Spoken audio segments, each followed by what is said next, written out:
So how's it going, people? And recently, yesterday, there was a lot of news coming out of a lot of news outlets that that HAL has now been kicked out from the AMCA program, which is the Advanced Medium Combat Aircraft, India's indigenous fifth generation fighter.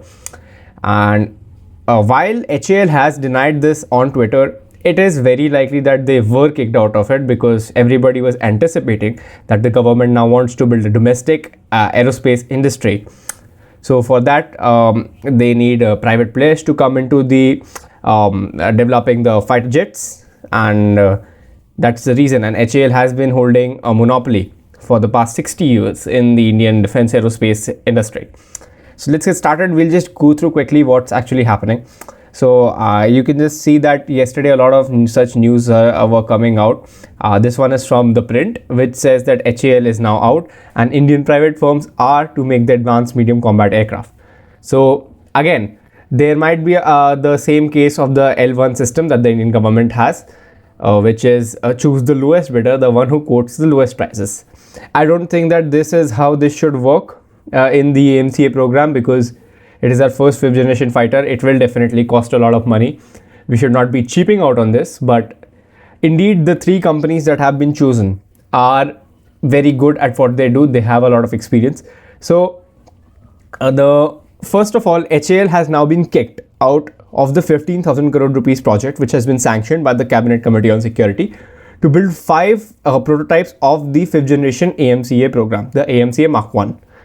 So why this has happened is because the number one reason, HAL has a very large order book. They have to give Tejas Mark 1A, the deliveries of the Tejas Mark 1A to the Indian Air Force, which is again now delayed from March to May as per news from yesterday. And I have no clue what HAL is doing. This is ridiculous at this point, that you cannot deliver an aircraft that took its first flight in 2001. You're still running the LSP variants. That is just insane.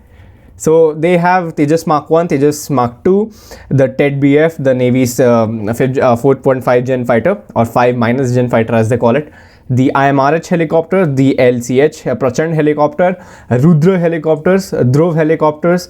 Then they have the LUH, the light observation helicopter as well. Then they have a lot of helicopters that they have to submit to the Indian Air Force.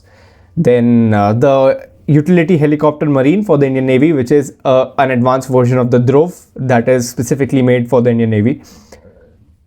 And then the CATS Warrior program, which is the collaborative combat aircraft program, which is also expected to have some progress this year. So anyway, the three main contenders for the AMCA program are now L&T, Tata Advanced Systems, and Bharat Forge, that is Kalyani. Now, Tata Advanced Systems is going alone in this bid.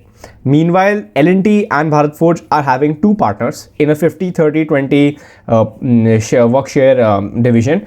So L&T is with the Bharat Electronics Limited and Dynamatics Technologies. Now, Bharat Electronics, again, everybody knows it has been involved in almost every single Indian defense project, be it the Tejas, be it the Arjun Mark 1A for the electronics for that tank, the Zorawar tank, and then obviously for the Navy, they have made electronic warfare systems. They are working on radars as well. Again, so BEL is a trusted partner. They have usually delivered on time. Again, as is with the public sector units, they have been delayed a lot of times. And then Dynamatics Technologies, which has worked on electronics for the Tejas Mark 1A program. Tata Advanced Systems, they are bidding alone. Now, why I think they're bidding alone is because they already have a lot of experience with, say, the building of the F-16 fuselages, the C-130 components, and the Rafale components. Last year, they also became a part of the Rafale program, where they were, I think they have started manufacturing wings for the Rafale, if I'm not wrong. So Tata Advanced System has a lot larger catalog in working with aerospace components. And then we completely forgot about the C295 program, which is supposed to be delivered starting in September, the Indian made version. And then L&T has been involved in the nuclear ballistic missile program, submarine program. So they have been the most trusted company for the government to involve in private defense project, as we can say with Zorawar, the Zorawar light tank, the Tejas Mark 1A fuselage development, the nuclear ballistic missile program. If you are involving a company in the nuclear ballistic missile program, then you only include them because you have faith on them that they will keep secrets, and you have faith on their manufacturing processes, because building a nuclear ballistic missile submarine is not easy. It is as hard, if not harder, than a 5th generation fighter. The manufacturing tolerances are extreme. You have to have precision manufacturing. You have to ensure ram coatings, not ram coatings on submarines, but you have to ensure it is stealthy. Now, why was HAL kicked out? As I explained before, they have consistently delayed indigenous programs. Tejas Mark II prototype has been delayed for almost 2 years. Tejas Mark 1A deliveries have been delayed for 2 years. LCH Prachand development was pretty late. So, and then we're going to talk about IMRH. IMRH, the Indian medium role helicopter, which is the replacement for the Mi-17s. That has also been delayed to 2030. The LUH, light utility helicopter, it is still in limited series production, which is the replacement for the Chetaks, the Cheetals and the Chetas. So now the government has, again, as I said, they are willing to build a domestic aerospace industry similar to the US or France or UK. Now, not UK, they don't really have such a big domestic industry anymore. Russia, they have, I think, 6 companies: Sukhoi, Mikoyan, or Yakovlev, Ilyushin, Tupolev, and one more was there. They have a lot of competition as well, although Russia has been on a decline. China, which has 2 different companies, Chengdu and Shenyang, and they also have Xi'an.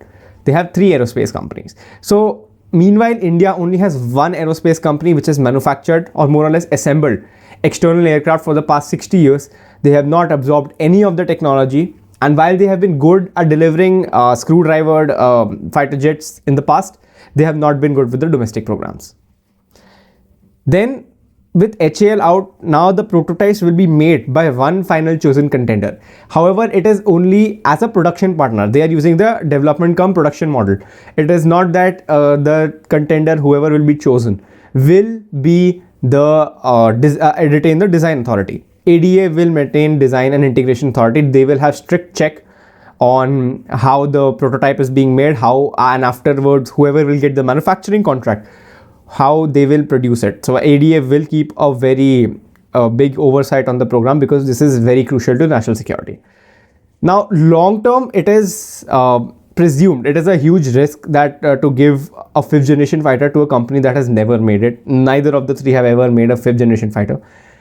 It is now likely, it is still, oh my god, what am I saying? Anyways, it is likely that there will be much more stable long-term deliveries, especially with the indigenous engine also coming around 2037-38, and General Electric F414s will be manufactured by HAL. And however, what might be a problem is, in the short term, you might have problems that HAL would not face. You have to give these companies equipment, you have to give them manufacturing processes, you have to give them stealth coatings, you have to teach them how to do so. And in fact, any of these companies, they have to learn everything from scratch, because neither of them, as I said, have made a full aircraft completely from scratch. And so the disadvantages of HAL going out are also pretty much a lot. That as I said, neither of the 3 consortia are fully experienced in developing a complete airframe. And while Tata Advanced System Limited has worked on F-16, C-130J and Rafale, they were mostly confined to building the fuselage. And L&T, again, as I said, the nuclear ballistic missile program, it also demands strict manufacturing processes. Bharat Forge has not been too involved in aerospace projects for now. So initial developments, as I said, will face problems, most likely will. However, long term, they will pay off good, as you will have a domestic aerospace ecosystem and you will have much more stable long-term deliveries, because it is much easier to hold private companies accountable. They have to answer to their investors. They have to answer to the public itself that why they are not being able to do. They will face losses. Meanwhile, if HAL keeps on delaying, the government will keep on bailing them out. So lastly, I would like to say what the private partner would have to do. So they would have to poach workers from outside. That has to be done, because again, as I said, they do not have any experience in building 5th generation fighter jets. So you could probably see them poaching some Indian or even foreign nationals with higher salaries from the US. Northrop Grumman is there, Lockheed Martin is there, Boeing is there, France, Dassault Aviation is there, Germany, you have, I don't remember what company was involved in the Eurofighter program. Airbus, maybe they'll poach some workers from Airbus. UK, which is BAE Systems, and Russia, Sukhoi, Mikoyan, Tupolev. They also have a lot of workers on there. Japan also is a good has a good aerospace industry.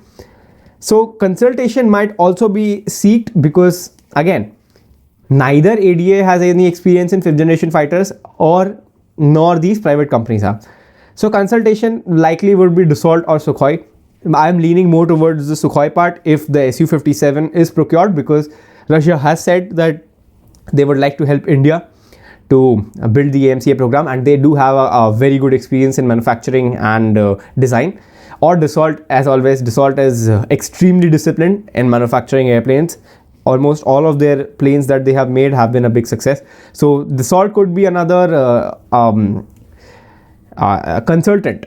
Since we are already buying the Rafale, you are making the M88 engines in India soon. You'll also make the Safran JTRE engine for the EMCA Mark II. And as I said, ADA would also need to ensure strict oversight on the private partner to ensure manufacturing processes are tight. So AMCA timeline, now it has more or less been fixed that the initial prototype is to be rolled out by 2029, and the first flight is expected in the same year, while the last prototype, the final proper prototype, the 5th one, will be completed by 2031. And then after that we can see limited series production for around 30 to 40 aircraft by 2033, and then once the testing and all is done, the Air Force grants initial operational clearance and final operational clearance. We can expect serial production, proper induction into service by 2034, very optimistic, or 2036, which is very pessimistic. Take the middle one, 2035 is most likely when the AMCA will come out. The initial variant will be powered by the F414 INS-6 engine, and the AMCA Mark II will be powered by the Safran GTRE 5.5 generation engine, and it will have some 6th generation technologies all supported in. So again, what are my thoughts on it? I don't think anybody wants to know my thoughts, but anyway, I think it's a good step forward. We do not have a domestic private defense industry. It is very important that we start building it, especially Navy has been very involved with L&T, they have been very involved with Reliance. Army has been more and more involved with Adani, with Bharat Forge, L&T, even Tata.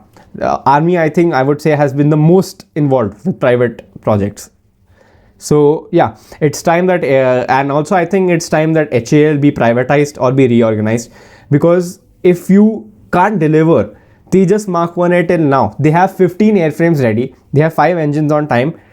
2 years they could not integrate the Astra Mark 1 missile on the ELM 2052 radar, and they have deliberately delayed the induction of the Uttam AESA radar, which would have otherwise ensured that we would have had at least a squadron inducted by now, had GE provided the engines on time.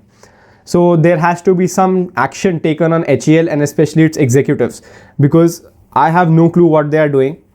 It's very important that now work is done in this regard. So yeah, thank you so much for watching, and if you have any thoughts, please leave it down in the comments, and I shall see you all in the next video. Take care. Jai Hind.